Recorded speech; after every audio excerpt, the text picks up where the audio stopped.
Excellencies, distinguished guests, ladies and gentlemen. Welcome to the session at the 20th Jeju Forum for Peace and Prosperity. We sincerely appreciate our guests and participants for taking the time to join us this afternoon. My name is Soon Lee, the Program Officer at the ASEAN Korea Center, and it is my great pleasure to serve as the Master of Ceremonies for today's session titled Beyond Boundaries, Strengthening ASEAN-Korea Synergies under the Comprehensive Strategic Partnership organized by the ASEAN Korea Center. This year, it is all the more meaningful in that the ASEAN Korea Center organizes the session at the Jeju Forum for the first time ever in the hope that the session will provide a platform for top experts on ASEAN-Korea relations to engage in an in-depth discussion on the evolving ASEAN-Korea partnership. As you all may know, ASEAN and Korea elevated their relations to a comprehensive strategic partnership last year, marking a pivotal milestone in the dialogue relations. Now, let us begin the session by inviting His Excellency Kim Jae-shin, Secretary General of the ASEAN Korea Center, for his opening remarks. Ladies and gentlemen, please welcome him with a big round of applause.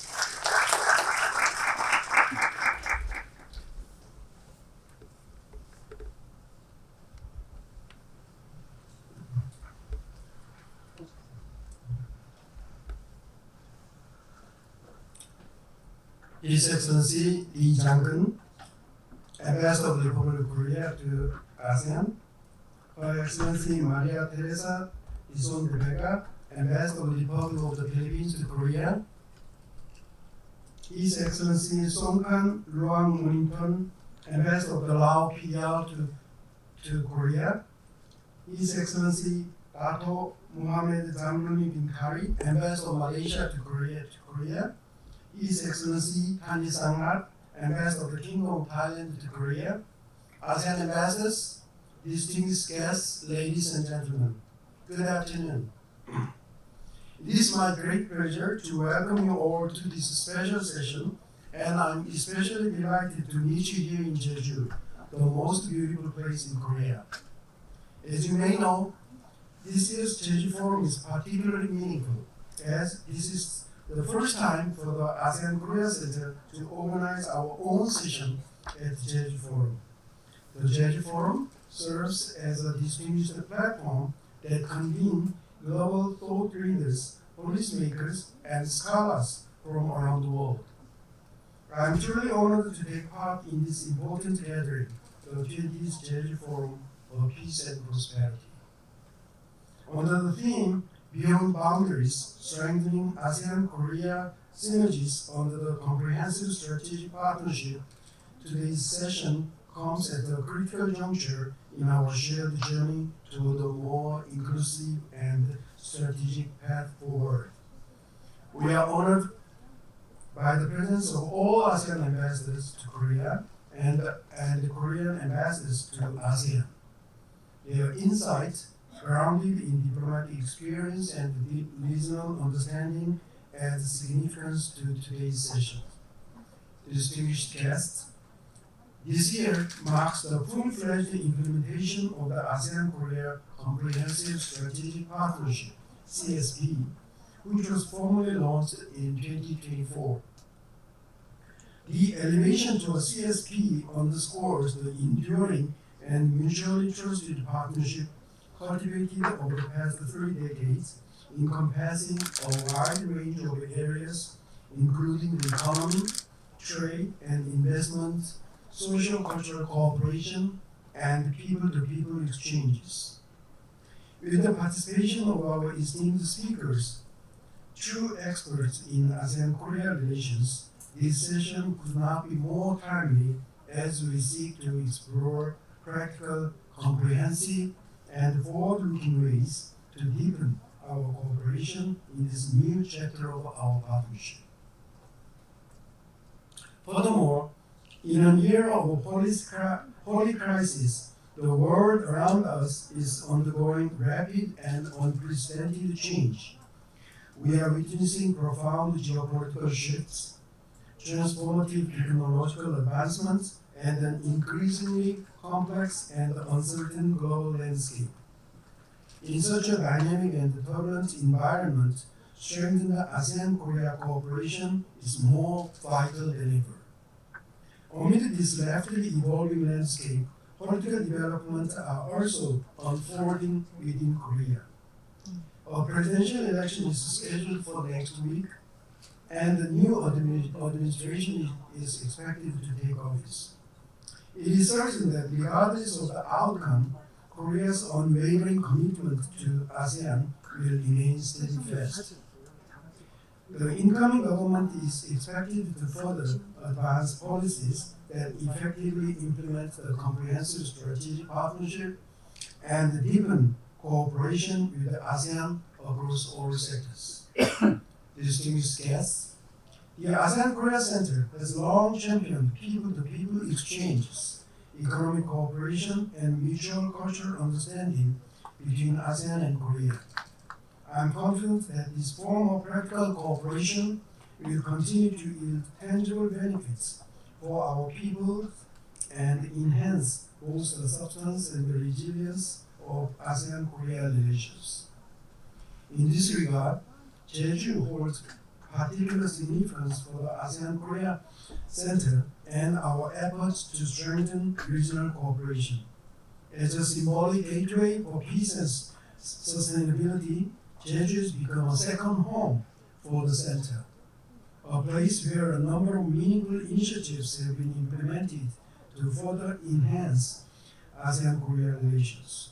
Within the Jeju International Peace Center, we established the Jeju ASEAN Hall and the ASEAN Culture and Tourism Book Corner to provide space for cultural exchange, academic research, and greater public awareness of ASEAN. Furthermore, the Jeju Ole Trail Route 8, ASEAN Korea Ole, which held its official unveiling ceremony last year, offers a tangible expression of the spirit of connection, mutual respect, and harmony that underpins our partnership. In closing, I would like to express my sincere appreciation to our esteemed speakers, participants, and the organizers of the Jeju Forum for their dedication in making this important session possible. I look forward to a vibrant and meaningful discussion. Thank you so much.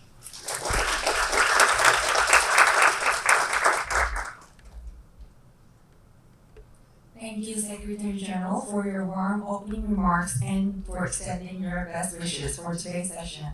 Ladies and gentlemen, we will now begin our discussion under the theme of Beyond Boundaries, Strengthening ASEAN-Korea Synergies under the Comprehensive Strategic Partnership. Today, we are privileged to have His Excellency Lee Jang-geun, Ambassador of the Republic of Korea to ASEAN, as our moderator. He is a seasoned career diplomat of the Republic of Korea with more than 30 years of service in international relations. Previously served as Ambassador and Deputy Permanent Representative at the Korean Permanent Mission to United Nations Office and other international organizations in Geneva, and Ambassador Extraordinary and Plenipotentiary to the People's Republic of Bangladesh. He has been serving as the Ambassador of Korea to ASEAN since May 2023.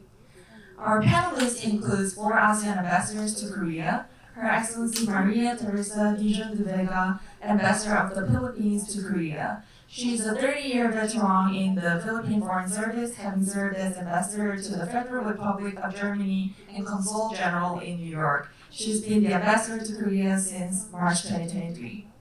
His Excellency Luangmunin턴, the Ambassador of the Lao PDR to Korea, a career diplomat with over 35 years of experience, is also joining us today. Prior to his mission to Korea, he served as Ambassador Extraordinary and Plenipotentiary of the Lao PDR to the Republic of the Philippines. His Excellency Dr. Muhammad Zamruni Khalid, Ambassador of Malaysia to Korea, joined the Malaysian Foreign Service in 1992. His Excellency has been the Malaysian Ambassador to Vietnam and France before serving in Korea. Last but not least, His Excellency Tanisamat, Ambassador of Thailand to Korea since May 2024, has previously served as Ambassador to the United States and Vietnam, as well as Consul General in Los Angeles. With his extensive experience, I expect today's discussion to be fruitful and productive. Without further ado, let me invite 5 excellencies to the stage for the session. Please welcome them with a warm round of applause.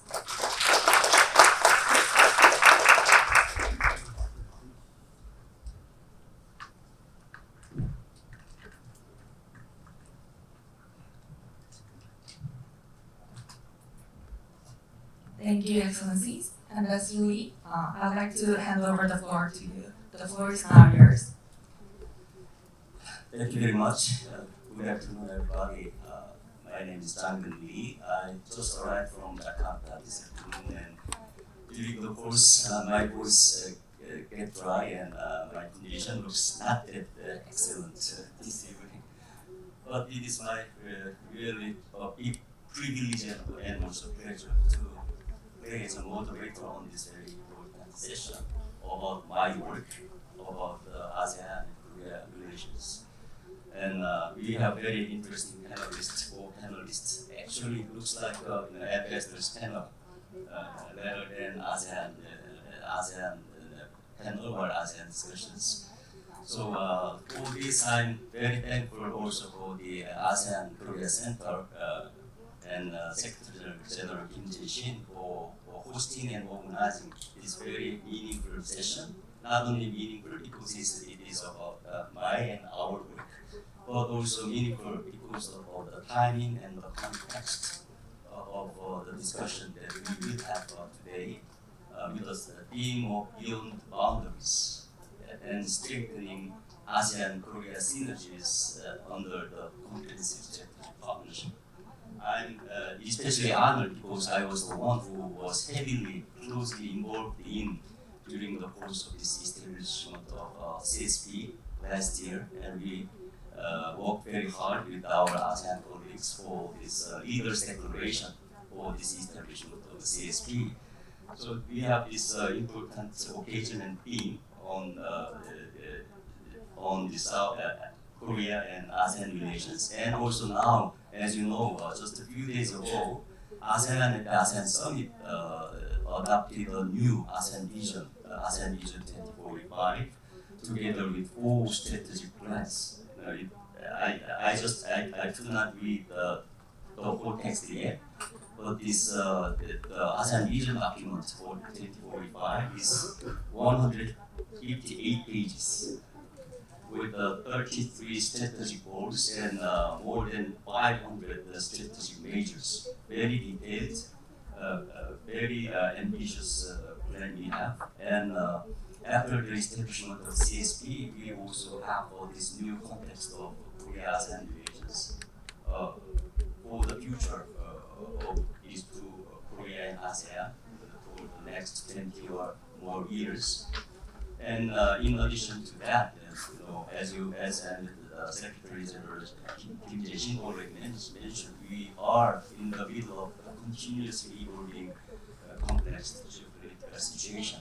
And in tiding over this situation, well, we have to cooperate, we have to collaborate, and how to collaborate, and how to get over these difficult times and challenges together. That will be also one very important context that we will have this discussion today. And another important context, I think, is the coming new government next week. So by next week this time, we will have a new government, new president.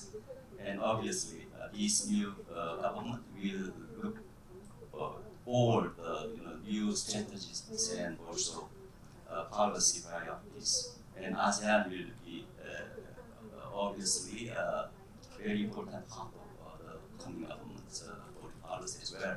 So now we are in this context, and today we will have very interesting discussions, and I'm very happy to hear with colleague ambassadors and this occasion to hear their perspectives from their own experience on ASEAN-Korea relations.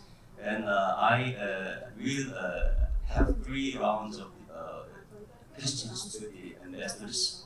I will focus on 3 main topics. First is about the CSP, the significance of CSP, and the meaning of CSP for the future of Korea-ASEAN relations. That will be the first part of my questions to the ambassadors.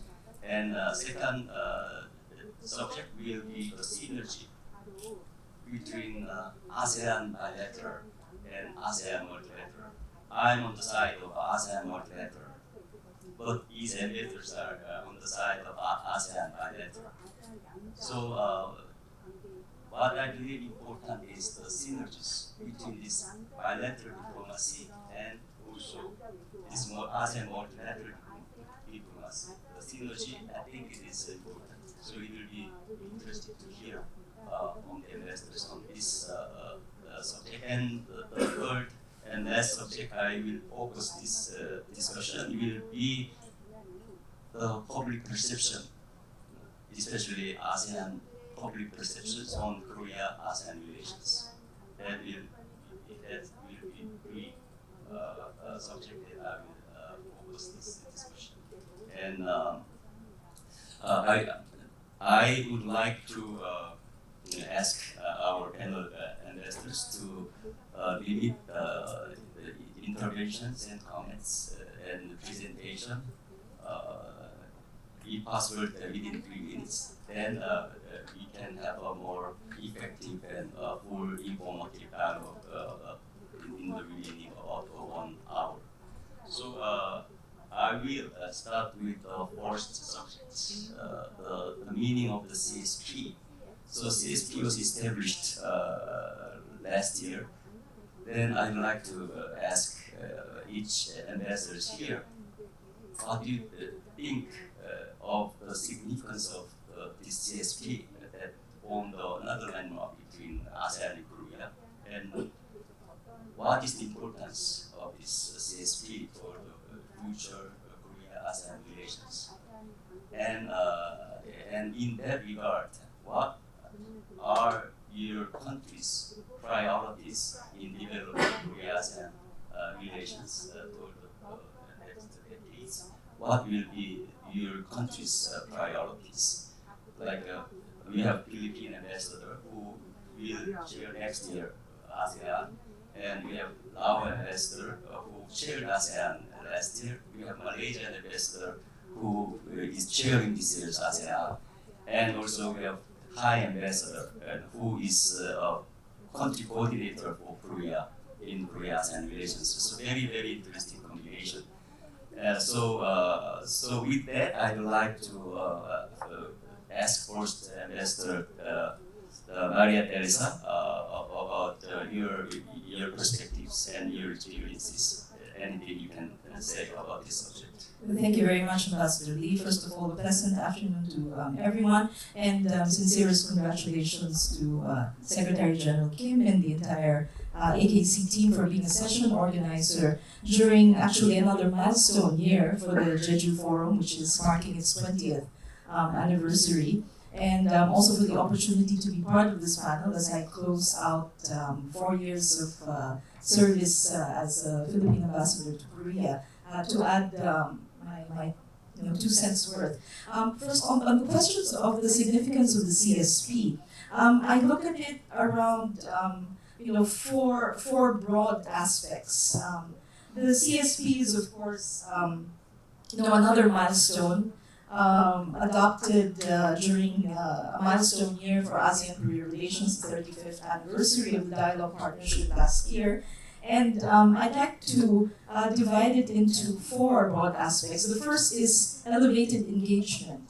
The CSP allows us to institutionalize a more robust framework for cooperation between ASEAN and Korea in many areas of common and mutual concern, on digitalization, on connectivity, on green growth, on public health, maritime cooperation, and human capital development.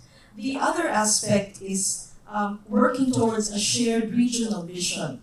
As mentioned by Ambassador Lee earlier, the CSP allows for in an institutionalized framework and platform to synergize with ASEAN's outlook on the Indo-Pacific, the AOIP, and Korea's own Indo-Pacific strategy, and promoting a free, open, and prosperous and inclusive region. And now we add the ASEAN Vision 2045 as yet another layer where we can achieve synergy and move towards greater cooperation and engagement in the region. The third significance, I believe, of the CSP would be on the aspect of resilience and sustainability.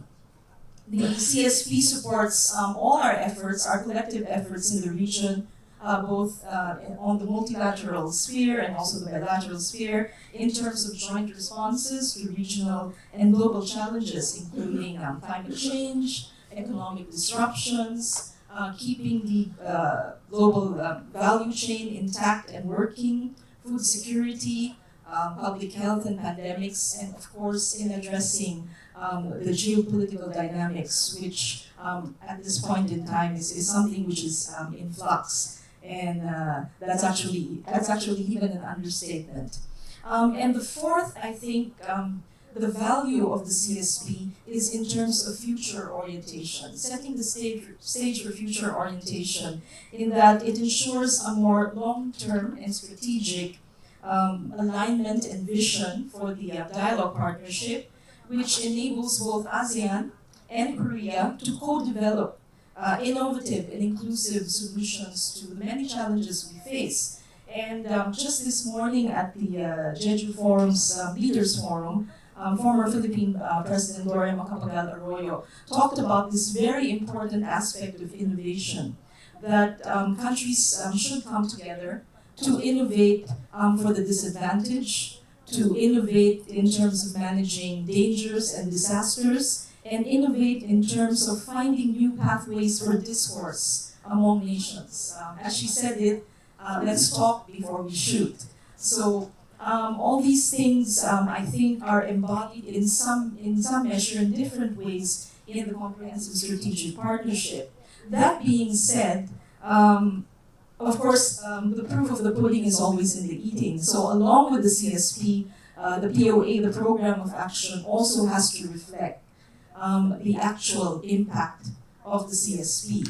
And in terms of the second part of the question, Ambassador Lee, of course, for the Philippines, which is the incoming chair of ASEAN in 2025, we look forward to the support and engagement of our ASEAN partners and Korea, of course, is a very important dialogue partner in moving our priority interests and themes forward in terms of maritime security, in terms of connectivity, human capital development, people-to-people connections, and of course, in building a people-centered and people-oriented region, making sure also in terms of the economic sphere that we support and enable and empower the MSME sector, which is very important for ASEAN. But as I said, we will have to continue working on the POA to make sure that the vision comes to fruition. Thank you. Thank you very much, Ambassador Teresa, for this thoughtful categorization of the four meanings of the CSP. And as one of the longest-serving ASEAN ambassadors in Seoul, both Ambassador Teresa and I also expect Ambassador Songkane, during your period, all this happened, you have observed all this process from CASI to the establishment of the CSP, so it will be interesting to hear from you about your perceptions and views on this subject. Ambassador. Thank you, Ambassador Lee. Thank you, SG Kim, for inviting me to attend this panel discussion. I think this is my first panel this that I ever attend. Sorry, my contribution might not as so comprehensive as my friend Tess, but certainly I'll try to compare in another perspective. Because I don't want to talk much about CSP because our friends go home. He's the one also directly involved with the CSP. But I think CSP for ASEAN Korea is the highest partnership that we can ever have with our external partners. This is the importance that ASEAN given to Korea. Because we see Korea is important for ASEAN, so Korea also seeing ASEAN as important partner. This is first significance that I see. But CSP is not come out of the blue. For me, it's 35 years of building relationships from a very small, moderate level of cooperation. I used to work in ASEAN for 6 years, ASEAN partner, back in the old days. I left in 2008, but I can see that the level of cooperation between Korea and ASEAN has significantly increased. You know, back in 2004, we have ASEAN plus 3, ASEAN Korea, but Korea back then is we can consider a minor partner, you know, among plus 3. Because you are squeezing in between China and Japan, always. When we discuss any kind of activities in ASEAN plus 3, they are competing. That China and Japan always have many programs, projects, proposals. And Korea, back then, because of your level of economic development, it's not the same right now.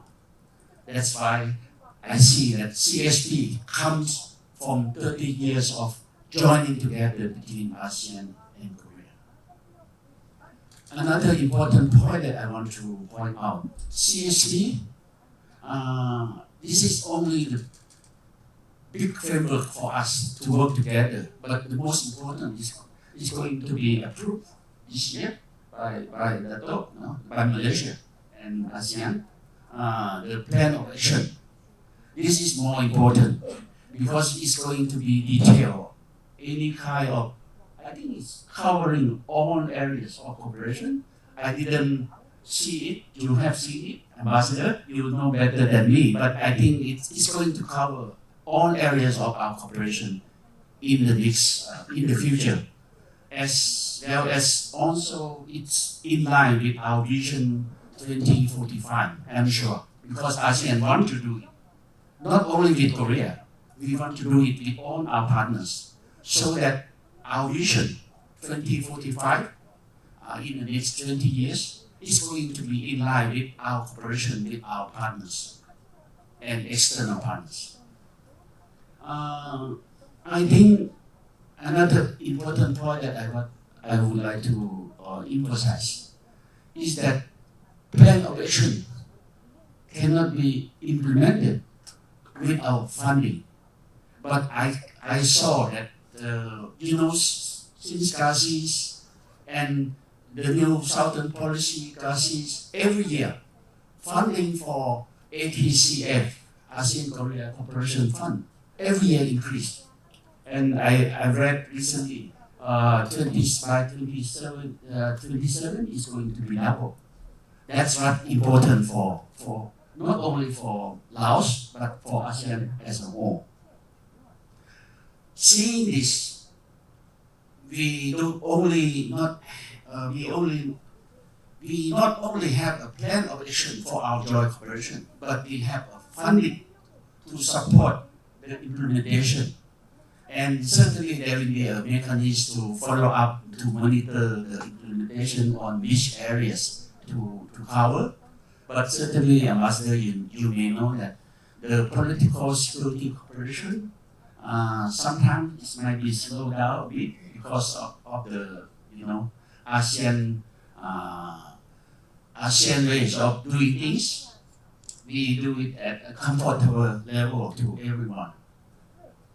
I think we have a bright future for our economic cooperation because it's very important in this very challenging time for every one of us, ASEAN and Korea.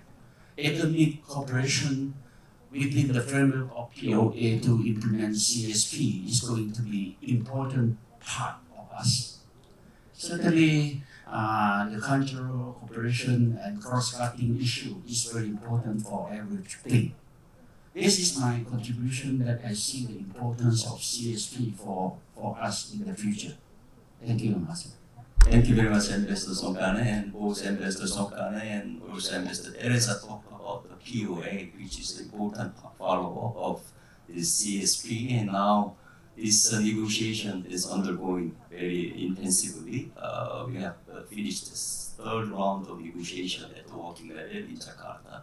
So almost 70% of the text is done, and we are working very hard, and hopefully it can be finished, finalized before or by the foreign ministers meeting in July.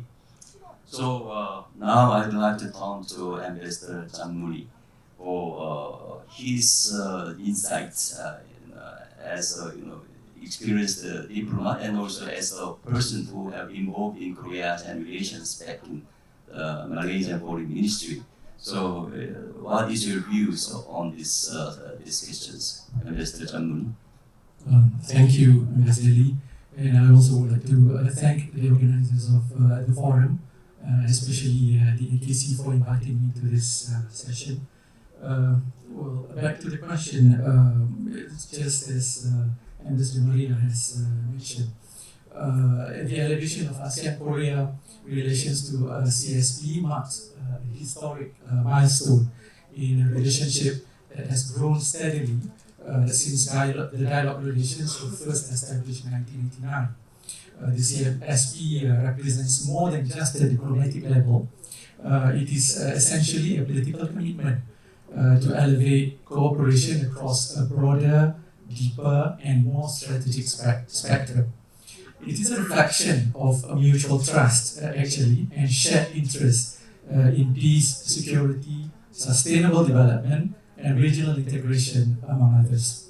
It is also a manifestation of Korea's belief in ASEAN centrality in regional architecture vis-à-vis various mechanisms such as ARF, EAS, and so on and so forth. And likewise, it is a reflection of Korea's stature as a reliable and trusted partner in ASEAN in shaping a peaceful, rules-based Indo-Pacific region. The importance of CSP, in my opinion, is that the elevation of the dialogue relations marks the highest level of bilateral relations, short of an alliance. It is a symbol of a deepening and widening of relations, as I mentioned. And CSP essentially serves as a structured platform to address the evolving challenges and opportunities. The joint statement on CSP with the ROK outlines three guiding principles, which are advancing peace and security for all, building a smarter, more sustainable, resilient, and connected future, and creating a social cultural platform for young and future generations. To illustrate, against the backdrop of the ongoing geopolitical and economic uncertainties in the era of Trump 2.0, the letter and the spirit of CSP provides a much needed guidance on how ASEAN should maneuver. One, its strategic alignment in a shifting geopolitical landscapes. Two, the resilient and inclusive economic growth. And three, the people-to-people connectivity. And the expectation from all ASEAN countries and also Republic of Korea as far as CSP is concerned, we would like to see an enhanced political and security cooperation vis-à-vis support for ASEAN outlook on Indo-Pacific, among others, green and sustainable development vis-à-vis joint initiatives on carbon neutrality, renewable energy, and biodiversity, and also inclusive economy recovery vis-à-vis MSMEs, support digital skills training and inclusive finance. So that's my 2 cents worth for now. Thank you very much, Ambassador Jamnuni. And now I'd like to turn to Ambassador Dani Zanglat, the newest ambassador among ASEAN ambassadors in Seoul. What is your views and perspective on these questions, Ambassador Dani? Thank you very much, Ambassador Lee. Thank you, AKC, for inviting me. I would have to say that ASEAN Career Center is, in my view, in my experience, is probably the most active ASEAN center that I have experienced. And I appreciate what ASEAN Career Center here does for us and with us. And it's very useful. And I think we already discussed that we can do much more to raise the awareness and usefulness of ASEAN among the Korean public. And that's something that we can do all together. On the CSP, I think CSP was a new chapter in the dialogue between ASEAN and the ROK. We expect that this elevation will both expand and deepen our already close collaboration, leading to even more meaningful, substantive, and mutually beneficial outcomes for both sides. We look forward to the implementation of all three pillars of the CSP that is based on mutual trust, mutual respect, mutual benefit, and the development of the new ASEAN ROK Plan of Action 2026-2030, which will guide our future cooperation. We also expect the CSP to further the ROK support for ASEAN centrality and the ASEAN outlook on Indo-Pacific through various ASEAN-led mechanisms. As a current country coordinator, Thailand hosted the second ASEAN ROK dialogue in May in Bangkok. The dialogue served as an effective opportunity to push forward our comprehensive strategic partnership, especially in the areas of innovation and green economy. We were pleased to welcome Deputy Minister Chang Wan, Deputy Minister for Political Affairs and Song Leader of the ROK in Bangkok for this dialogue. Looking forward to the future, we see a few points that we should prioritize the advancement of ASEAN-ROK cooperation. Number one, we look to expand the cooperation between ASEAN and the ROK in addressing non-traditional security issues, especially the cybersecurity through the ASEAN Cyber Shield Project, responsible for the use of AI and AI governance, humanitarian assistance and disaster relief, and combating transnational crime, which is a huge issue in not only our region, but I think more broader in the world. We also hope to push for the full and effective implementation of ASEP, RCEP, and we are optimistic about the upcoming ASEAN-ROK FTA upgrade negotiations in 2026, which will help us to adapt our trade cooperation in the new and volatile global trade environment. Number three, we wish to expand the cooperation between us on supporting MSMEs, startups, youth, and women's business empowerment through joint capacity building events and activities. In particular, we intend to deepen the collaboration between ASEAN and the ROK in promoting a sustainable and inclusive digital transformation, especially through the launch of Korea ASEAN Digital Academy and the implementation of Korea ASEAN Digital Innovation Flagship project.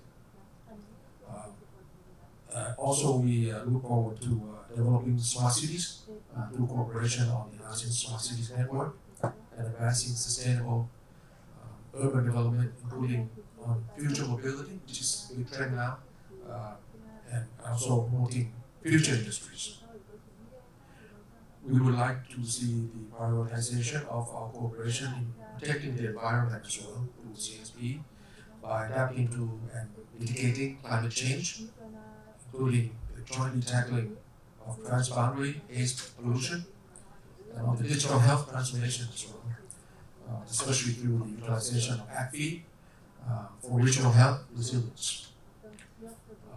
Underline the conviction that ASEAN and the ROK can and must do more together to promote security, sustainability, and prosperity in the Indo-Pacific, especially on mainland Southeast Asia. We would love to see a more emphasis, a more support on Korea to promote our connectivity between ASEAN countries, physical and non-physical connectivity, how immigration, customs, enforcement, border control, our flows of people and goods can be improved among our countries, not only on mainland Southeast Asia, but also in the maritime area as well. We also encourage the incoming our UK government to continue to attach importance to ASEAN as one of the pillars of the ROK's foreign policy and strategy in the Indo-Pacific. Lastly, ASEAN can play an important role as a bridge builder for peace on the Korean Peninsula through ASEAN-led mechanisms such as the ARF, ASEAN Regional Forum, and East Asia Summit, which both comprise key platforms for constructive dialogue and discussion. Thank you very much. Thank you very much, Mr. Tani. Actually, Thailand is playing very important role in the relations between Korea and ASEAN because Thailand is serving as country coordinator for Korea from last year until early 2027. So we pretty much depend on Thailand in strengthening the ties between Korea and ASEAN. For the interest of our time, I'd like to hear from you all these other two subjects as well. So I would like to move on to the next question I have is about the synergy between ASEAN bilateral and ASEAN multilateral diplomacy.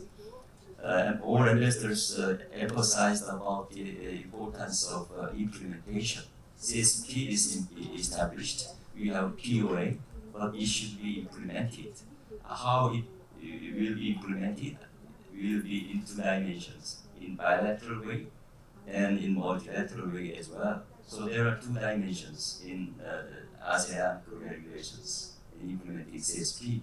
But to me, as an ambassador to ASEAN, the synergy, the connection, linkage between this bilateral and multilateral ASEAN cooperation and diplomacy looks to be important. And in that regard, I'd like to ask ambassadors about your views and even your experience, how we can create and also how we can maximize this synergy between ASEAN multilateral and ASEAN bilateral. And also, in this regard, if you have any experience while you are working in Seoul about this synergy-related matter, or any kind of insight or experience, if you can share, it will be very appreciated. And Mr. Teresa. Thank you, Ambassador Lee. I must confess, when I was given this second question, it was the question that stumped me the most because oftentimes in our work as diplomats, assigned here, essentially being bilateral ambassadors, nurturing, enhancing a bilateral relationship, sometimes we often lose sight of the impact and the synergy and the alignment with regional issues, regional concerns, regional guideposts, if you will, in terms of our membership in ASEAN. So this was the question which stumped me the most, but I think it's a very important question. Going back to the POA, I think the POA is indicative of how much the regional vision, the ASEAN layer, informs also the bilateral and vice versa. The latest POA, which ends this year, 2021 to 2025, had, according to the ASEAN Secretariat in Jakarta, a 92.2% implementation rate, which is pretty high. But there's also that 7.8%, which means that initiatives which fall under that remaining percentage, which did not quite work out. And so there must be ways to build better synergy, make it more efficient, make it more impactful. And when you look at the breakdown of the POA, the latest, the ongoing POA, which will end soon, it's about how many, 500 or so plus projects, 375 of which were jointly proposed by ASEAN and Korea, 61 from the ASEAN member countries bilaterally, and about 181 initiated by Korea. So I think it's important to have better balance here and to make sure that the initiatives, the projects under the POA reflect the actual needs and the actual impact for all of the ASEAN member countries, and thereby further enhancing and enriching the dialogue partnership. But that being said, I think there's ample room for building synergy. For example, policy alignment between bilateral concerns and interests and our commitments under ASEAN, and how we move and operate and engage within the ASEAN context. I think that's very important. I think there's also opportunity for bilateral and multilateral synergy in best practices sharing. Just look at the POA. Which bilateral engagements or initiatives have worked, and can they be replicated regionally or even in smaller aspects or units of the regional whole? For example, say in the Mekong River component, or in the BIMP IAGA. So which bilateral initiatives have worked and which can be replicated? So I think there's ample room for synergy there. And then coordinated dialogues. And I think the third country ASEAN committees play a very important role in this aspect. I often think, what can the ACS, in our case, for example, do more? I think we have a very important role in facilitating a more coherent understanding of what ASEAN is and how ASEAN works, and what is at stake in ASEAN in terms of the regional interests, the regional concerns, and the concerns of the individual member countries. That's easier said than done. I really think that the ASEAN story is a very compelling story, but perhaps we have not done enough to tell that story and to see the value in how ASEAN has evolved over the decades, and how it has helped to nurture an area of growth, prosperity, relative security and peace, and building a region which is inclusive and people-centered and people-oriented. I think we need to tell that story more effectively, and I think that's a role that, I hope that every ASEAN diplomat takes to heart. But I think there are opportunities for that, where the bilateral and the multilateral can merge and can benefit a wider range of sectors within the region. Thank you. Thank you, Mr. Teresa, for very concrete suggestions about how to make synergy, policy alignments, and best practice sharing, coordinated dialogue is all concrete idea you presented, and thank you for that. And now I'd like to turn this mic to Mr. Samkane for your thoughts. Investor. SG, this question might be disappointed of mine. My answer might not be so good, but I'll try to do my best. I did not answer your on Laos priority in the last question in CSP, because I want to give the example in this synergy between multilateral and bilateral. I think multilateral and bilateral is complementarity. That's a very important point that we should know. And certainly as a policy decision makers in our country, in the foreign ministry, we try to incorporate our national priority in each, both bilateral and multilateral. In multilateral, last year you can see our priority always connectivity and resilience, narrow development gap, and green sustainable environment. This is very important focus for Laos government. And connectivity, why? Because we always landlocked. We want to be landing, to be able to connect in the region and in the world. That's why the connectivity in CSP or even in ASEAN Vision 2045 is there. Narrow development gap is going to be there. It's always there. It's connecting, narrow development gap is connecting with our poverty eradication. That's for ASEAN multilateral. But for us as ambassador here in Korea, certainly we have limited capability to do our policy implementation within Korea in the term of bilateral, but we try our best. For example, we try to encourage investors from Korea to go to our country to invest as a production base so that they can produce the products in Laos, for example, which have a very small limited market, so that we produce there and selling to our neighboring countries. This is how we see connectivity, complementarity between multilateral and bilateral. That's one point that I want to mention. Infrastructure Development Fund, I mean EDCF. We give a lot of EDCF loans, 500 million. This is for our infrastructure within Laos, because we want to be able to connect. It's complement with ASEAN connectivity. That's how I see this kind of actual works as ambassador in Korea, trying to implement ASEAN multilateral policy.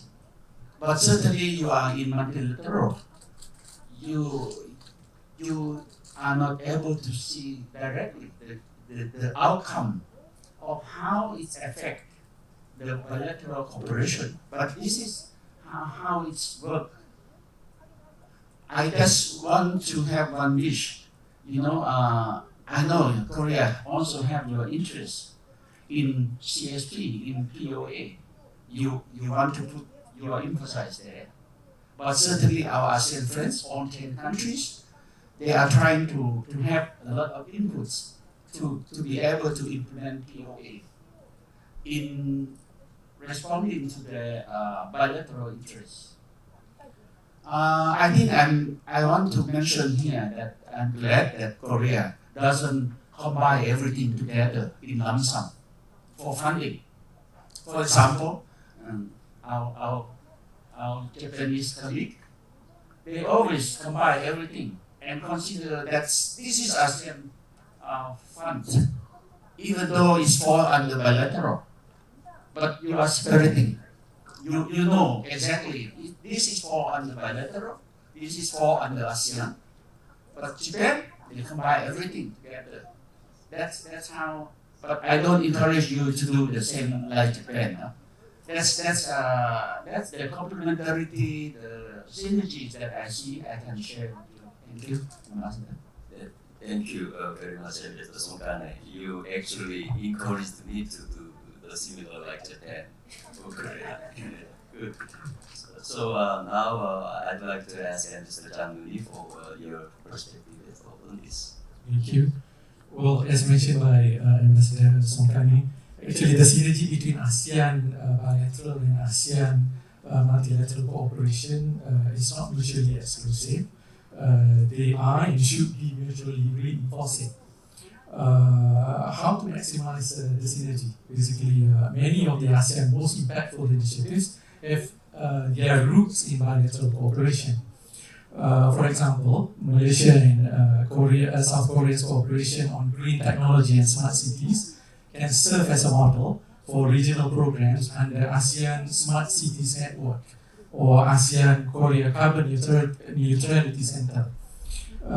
We also should leverage on ASEAN's readiness to promote ASEAN centrality with flexibility, a concept which allows dialogue partners to engage ASEAN member states bilaterally while still supporting regional platforms.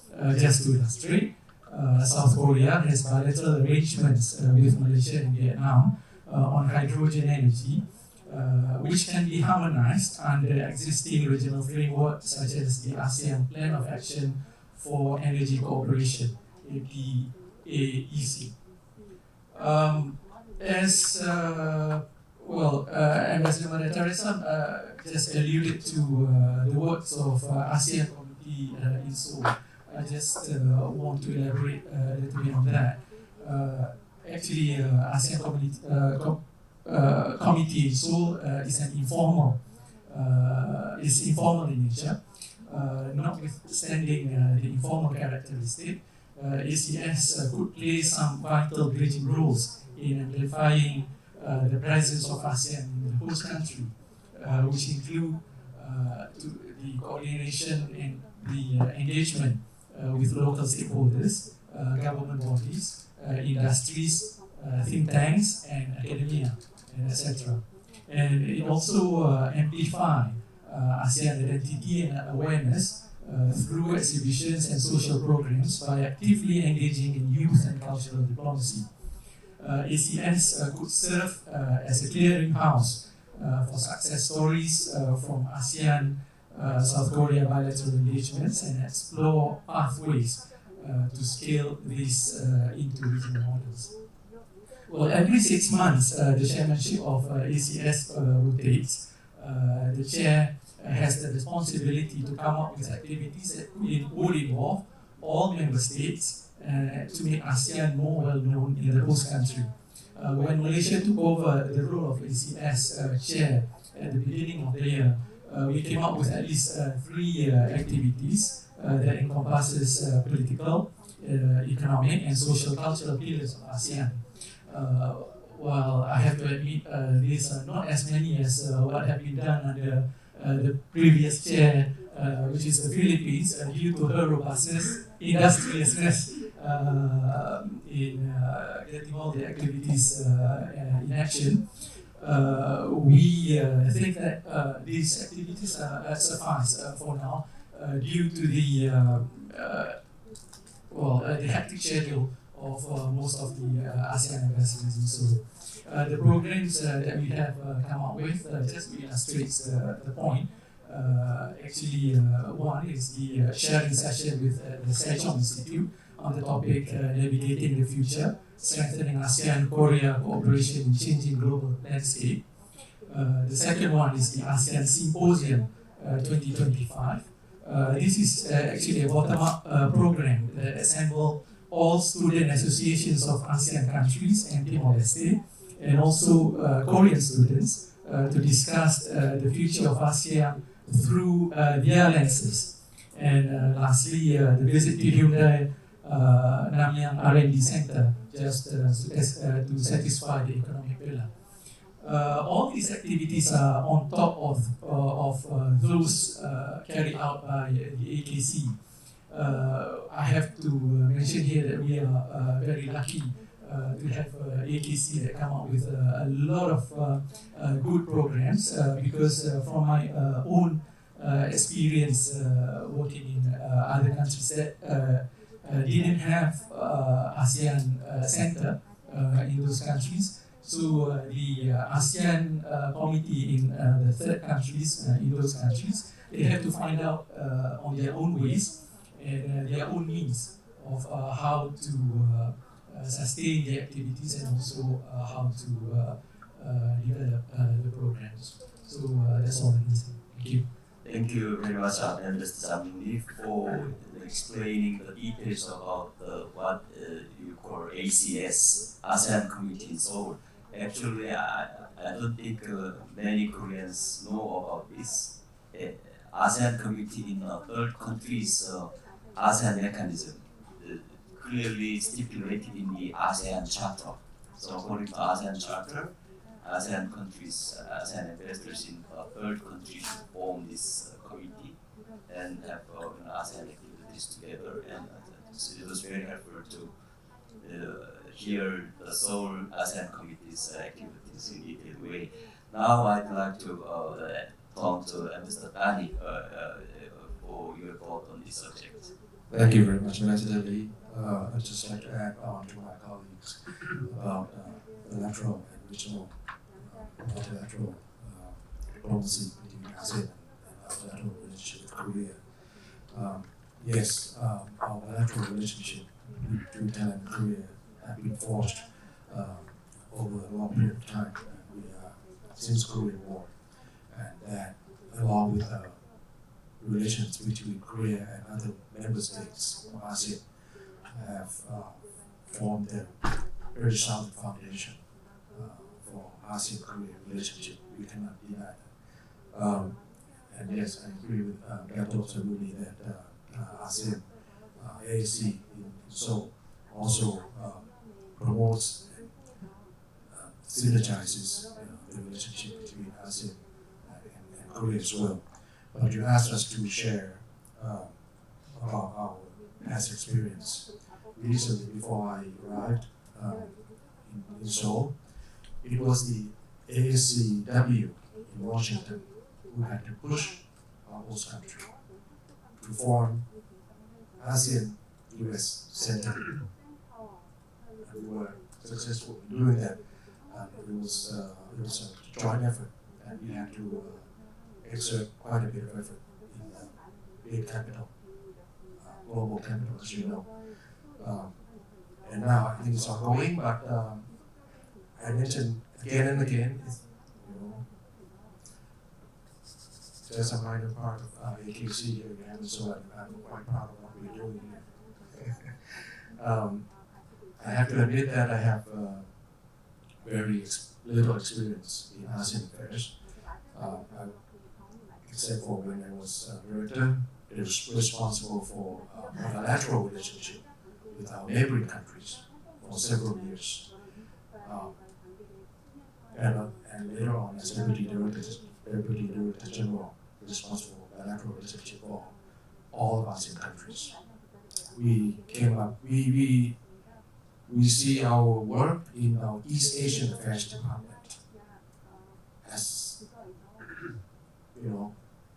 self-proclaimed most critical in MOFA, Thailand. ASEAN Department is a separate department. They talk shop. But we also see ourselves as our work as building blocks of ASEAN. Let me give you concrete examples.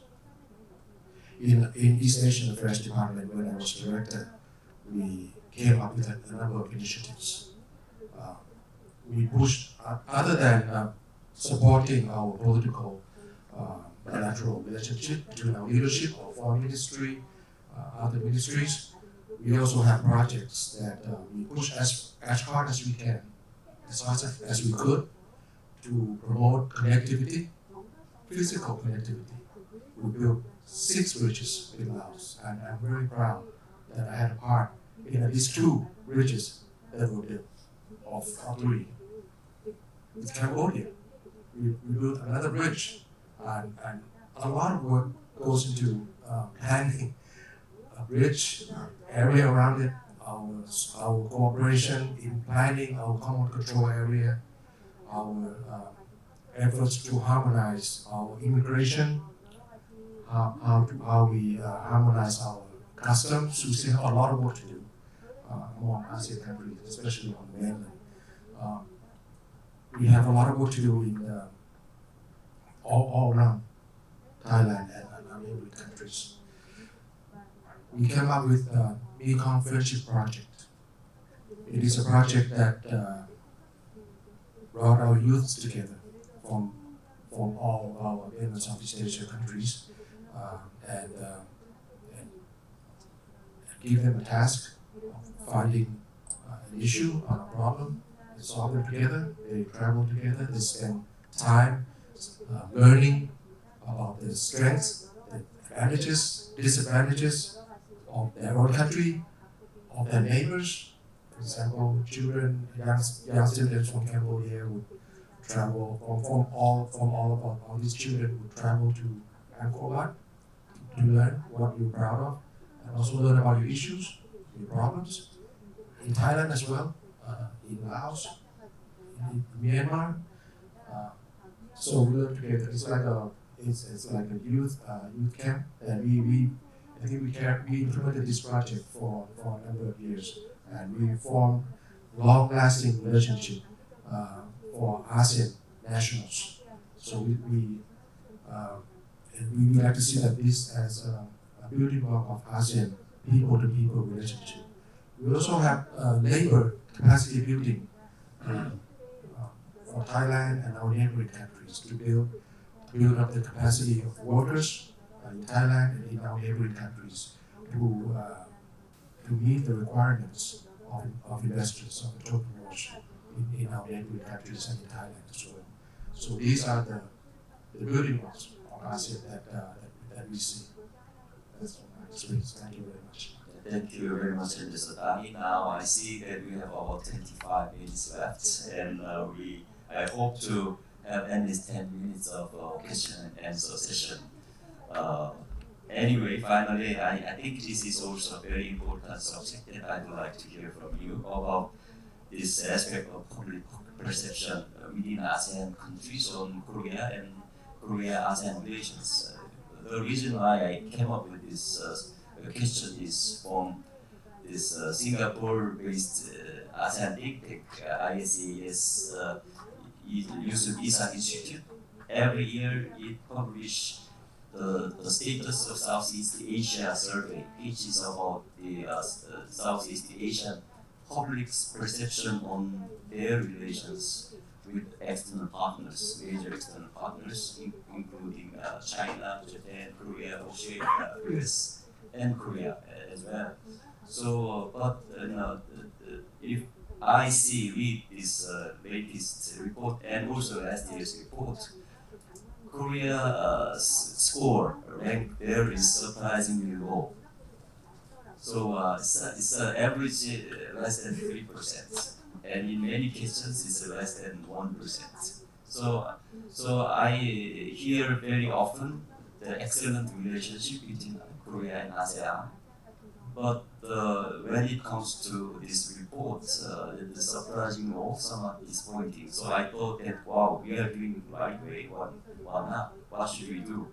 So this seems to be some fundamental questions. Even though we do a lot of work, but if it is not reached to the people, and if it is not impact the people's perception, maybe there should be something that we have to do.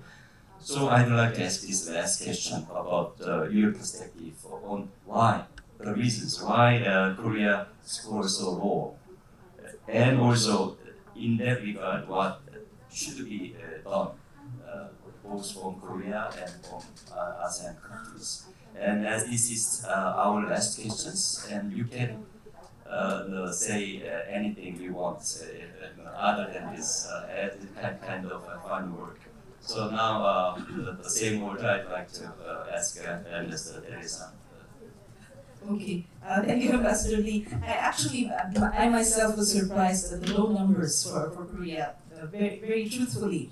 And it may surprise a lot of people because Korea's soft power influence in the last decade is everywhere. It's overwhelming at times. But it also, I think, shows that there is more to building a positive and lasting perception and a sustainable perception than just content popularity. So there must be more, and more has to be done. I feel, therefore, there is a need for more impactful and sustainable policies that will help elevate the positive perception of Korea within the ASEAN region. I'm going to start with some suggestions, but I'm going to start with some low-hanging fruit. Some things that can be done and are actually already being done and perhaps just need to be upgraded or enhanced or increased in various measures.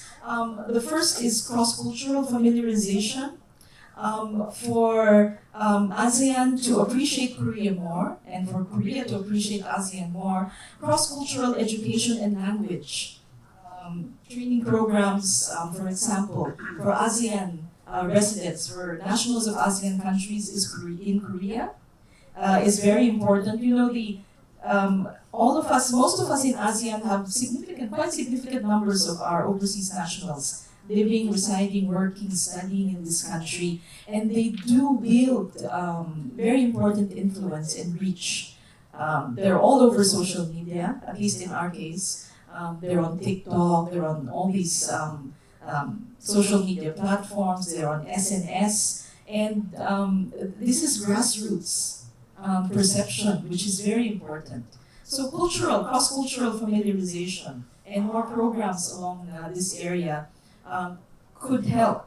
public diplomacy campaigns is another low-hanging fruit, and there's so much material and content that could be used to promote a more positive and a better perception and a better appreciation. But I feel it cannot be just purely Korean content, but also focus on the connections between ASEAN and Korea, both individual countries in ASEAN and the region as a whole and Korea. Another low-hanging fruit, education, scholarships, training opportunities, joint research opportunities, expansion of scholarship programs, training programs, joint research programs, and support services for ASEAN students in Korea. And I think a lot of our students here mentioned something along this line during the successful ASEAN Youth Conference co-organized by the AKC and the ACS, led by our chair for this for the first half of this year, Malaysia. And this is really low-hanging fruit. And now I'll move into more difficult, more complex, and more challenging strategies perhaps to address this surprisingly low public perception in ASEAN of Korea. One is media and representation. I think we should encourage a more balanced representation of ASEAN nationals here in Korea to counter stereotypes and also to foster empathy and greater appreciation for the personal connections. This is the third pillar of ASEAN, essentially, the social cultural pillar, people to people exchanges. But it's also very important as Korea moves into multicultural territory, having reached the 2 million foreign residents mark last December. So I think it's a direction that Korea should look at more deeply, more seriously, and with more focus. My last intervention is perhaps the most challenging of all, and this is to review labor and migration and mobility issues of ASEAN nationals, whether this is for workers from the ASEAN region, whether it's for students, academics, researchers, whether it's for marriage migrants, of which an increasing number come from the ASEAN region, from many of the countries in the ASEAN region, and students, of course, and even for tourists, for visitors here to Korea coming from the ASEAN region. I think it's very important to really look at the mobility policies in terms of immigration, in terms of labor, because this really feeds into grassroots perception of our relations. How much do we really value our relationship? So this is seen in the way that we treat each other, and not just in terms of treatment of in terms of official exchanges, but I think more importantly in terms of ensuring that ASEAN nationals feel welcome in Korea in the same way that Korean nationals feel welcome in our countries, in our individual countries, in our region. So, but I think that's a much more complex thing because it impacts the economy, it impacts security issues, it impacts a lot of other aspects of our relations. But I think it should be addressed more comprehensively. Thank you. Okay, thank you, Mr. Now I'd like to turn to Mr. Sokane. Looking at the timing, so I have maybe 1-2 minutes. I'm going to very briefly first speaking after our very comprehensive thinker.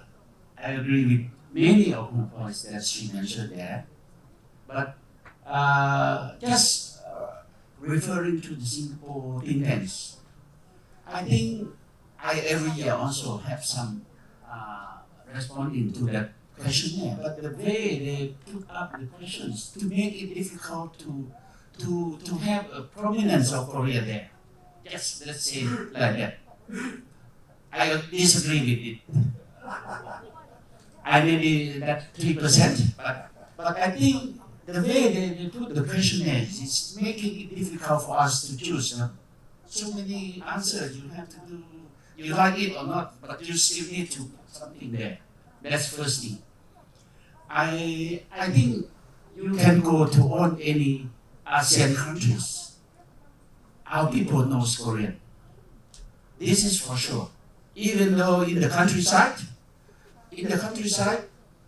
your non-for-profit has been very active in helping our schools, helping the children for education, for other things. So I think more ASEAN people know about Korean people. Considering about Korean people know more about ASEAN or not, that I'm not sure. But certainly we welcome many Korean visitors visiting our countries.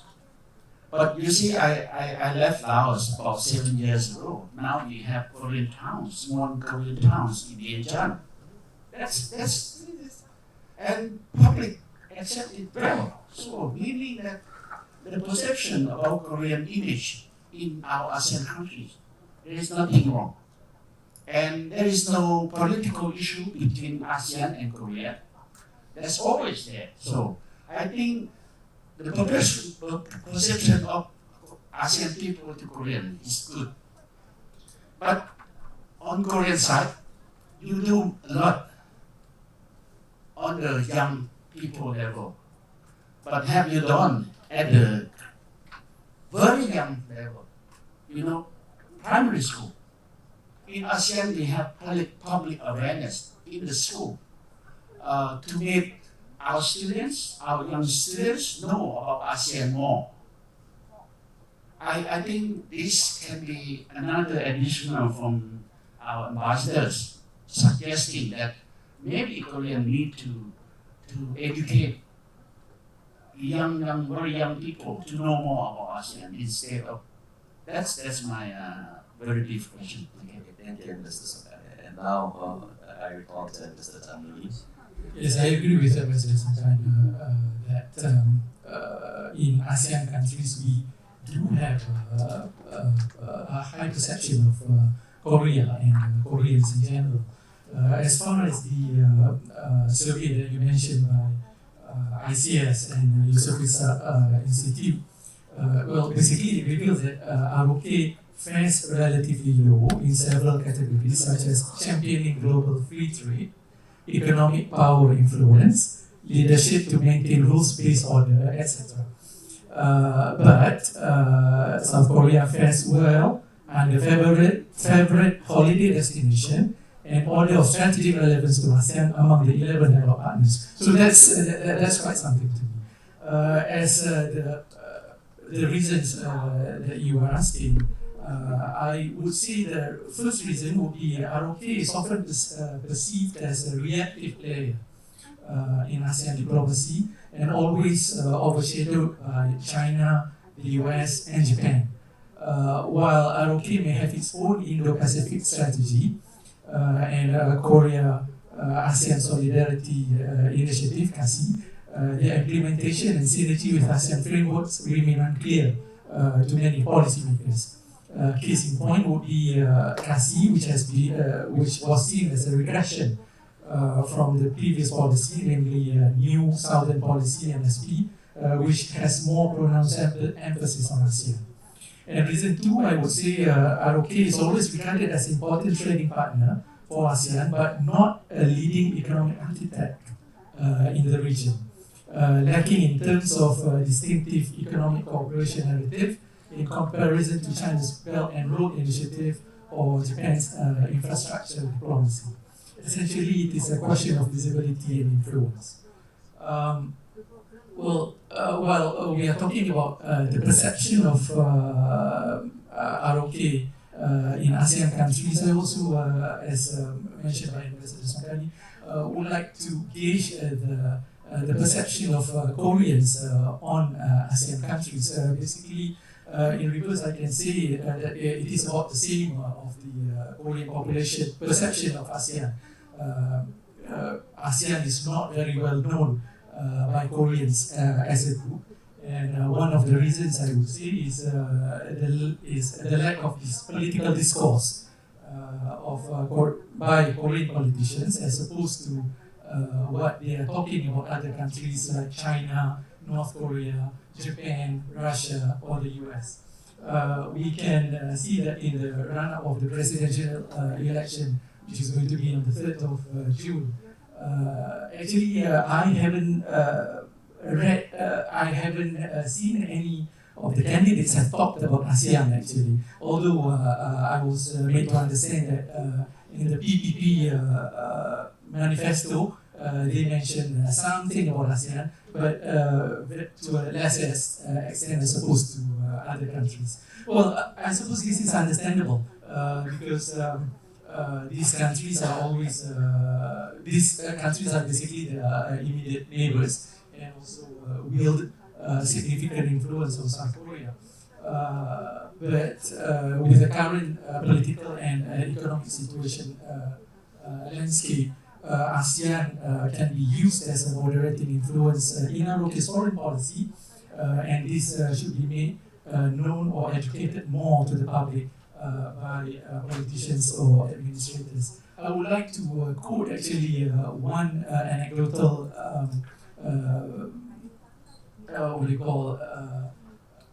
evidence that always been mentioned by our good friend Ambassador Teo of Singapore. Basically, he mentioned that in his over the past 6 years he has been here, in his interactions with most of the politicians and administrators, basically they all have positive thinking about ASEAN, as opposed to the countries I mentioned, because they have a varying degrees of affection or even enmity towards them. And as well, this perception toward ASEAN, no matter from which political spectrum, is, as I mentioned, is overwhelmingly positive. Nonetheless, this does not translate into the political discourse.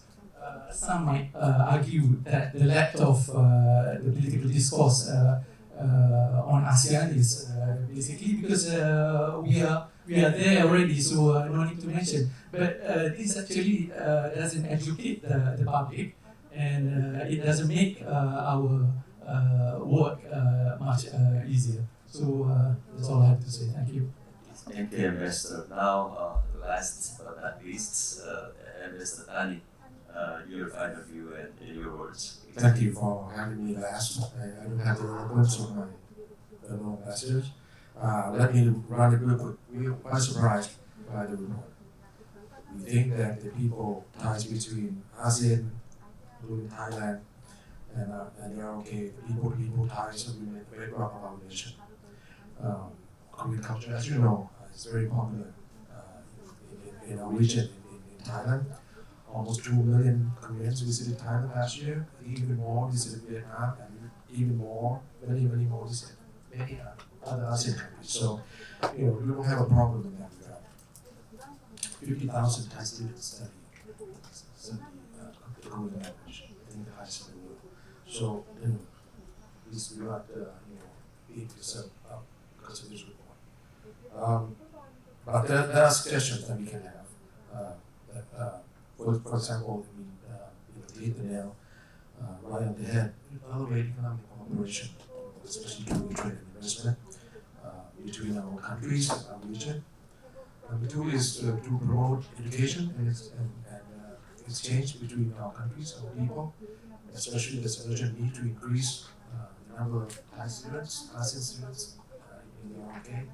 Number three, improve the situation, improve your data. The data application, the refusal of entry of ASEAN nationals, especially Thailand. Over 400 Thai nationals have been denied entry last year. And that's just according to true values. And many of these people are not illegal workers, they are social influencers. So you see in the social media the negative impact that Korea has already received, and we need cooperation from Korean agencies concerned. Number 4 is our embassy has been working very hard in promoting people-to-people relationship. We have facilitated the establishment of our community organizations, especially our Thai Massage Association, World Thai Association, the Thai Student Association, and lastly our Women Council, Thai Women Council in Korea.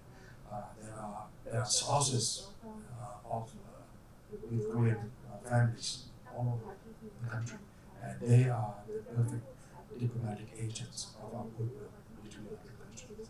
Thank you very much. Thank you, Mr. Dani. 4 more minutes. Now we have about 5 minutes, and in this time, still I want to have this question and answer session, even though it's brief. And I think you can not only ask questions, but also you can make your own comment and share your own views on the subject that we discussed. So if there is anyone who wants to take the floor,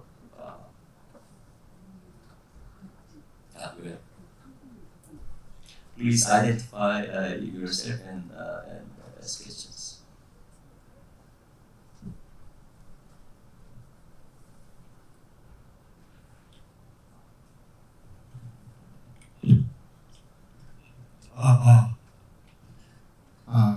Thank you very much for your great discussion. My name is Choi Chang-won from Korea University, ASEAN Deep Research Institute. On the matter of perception, I also personally greatly shocked by the survey. How come Korea can be ranking 7 among the 11 dialogue partners? So, I'm greatly depressed, and then I'm thinking again. One of the reasons I found out, one sample, maybe you know the two theory, melting pot theory and salad theory, which means ASEAN is not only foreign country, because ASEAN is a neighbor inside the Korean society, because they are great workforce in Korea as well, not only tourists, but also student, also workforce. And one good example from the New Zealand, one of my close friend teaching Korean language in New Zealand, she has got funded by New Zealand government. Teaching Korean language, New Zealand government supporting. This is one great example of salad theory. So, like mosaic. One thing Korean government need to reflect. How come Korea ranking 7? As a Korean ranking 7 greatly lost face. And maybe something wrong. Korean government may be applying too much melting pot theory. Try to teaching Korean language more. Greatly teaching more Korean culture. Actually, that's not bad. That's good. Doesn't mean bad. But on the other hand, maybe did not wanted to listen, wanted to learn. Maybe wanted to provide more chance to ASEAN neighbors to teaching their culture to Korean people. Maybe learn from. That's one of the my assumption. Maybe it can help some part. Okay. Thank you very much for your thoughts. I think it's a useful observation and also advice. I'd like to also have some more questions and comments on these discussions. Is there any? So, and Mr. Kim, he was my predecessor. Regarding your third question, ASEAN's perception of Korea, I want to agree with Ambassador Songkane. The questions are wrongly structured. For example, if you ask ourselves, which country has the most impact on ASEAN politically? They naturally say China, America, something like that. Which country is most important to ASEAN economically? then China, something like that. And then which country do you want to go for your study? English-speaking countries, mainly America, Canada, Australia, New Zealand. Even though many ASEANs love Korea, they do not want to study Korea. Why? Because Korean language is not so widely spoken in the world. But on the other hand, America, Canada, Australia, New Zealand, they can provide English language. So naturally, it's not bias against Korea by ASEAN people. I think, and ASEAN people in general love Korea and they like Korea. I think we have to understand, and then we should not take that ISIS, too serious. Thank you. Okay, thank you very much, Mr. Kim. He's a very straightforward person. So I think his question provoked another response. I see Mr. Puho of Vietnam want to say a few words or comment or question. First, let me thank Ambassador Kim, Ambassador Lee for raising and organizing this very important event. And actually, I've spent almost 30 years of my life in dealing with ASEAN business.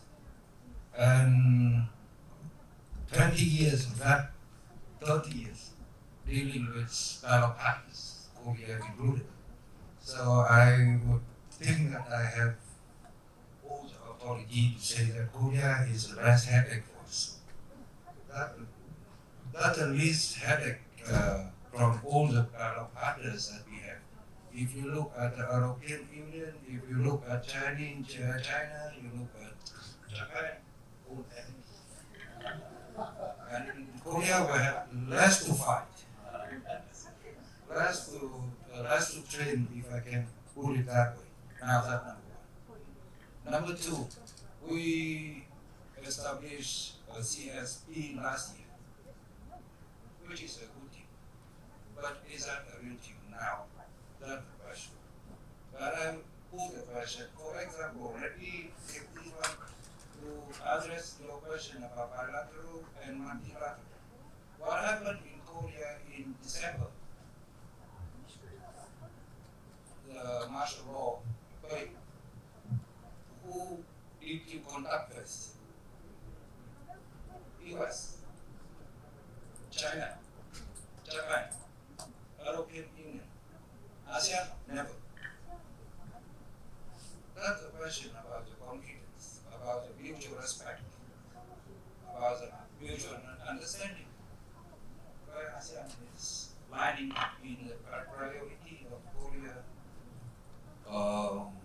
foreign policy, or is just a land to invest, to make their business, to make the trade, and ASEAN is nothing. That's the question that I'm asking, because you change the name of the relationship every 4 years. You start with SCSI, just now the Southern policy, and then extend the Southern policy. Do you change the name of your child every 4 years? That's the question. That's the question of consistency in the policy. That I'm putting now, people to people connectivity. Are we really partners? Ambassador Tanya, Ambassador Teresa, Ambassador Sangka. How many citizens of ASEAN countries been turning away from entering Korea? How many? How many Vietnamese nationals are being hunted down by Korean police? Out of the street. Although we have a community here for 350,000 people, and still being something that's not equal to the Korean citizen. Of course, we are not asking to be equal, but some kind of respect we pay. Let me be very straight. People to people connectivity. CSP is not an empty word. It has to do something. Here, politically, let's say that's within us. We have open speaking about all the issues that we have in the region. South China Sea, for example. How many times Korea share with us information on how we handle your issue on the Yellow Sea? Never. Japan, of course, never. But that's the problem of equality in the relationship that I try to pose for all of us to deal. Thank you. Thank you, Ambassador Buho, for very frank and also not.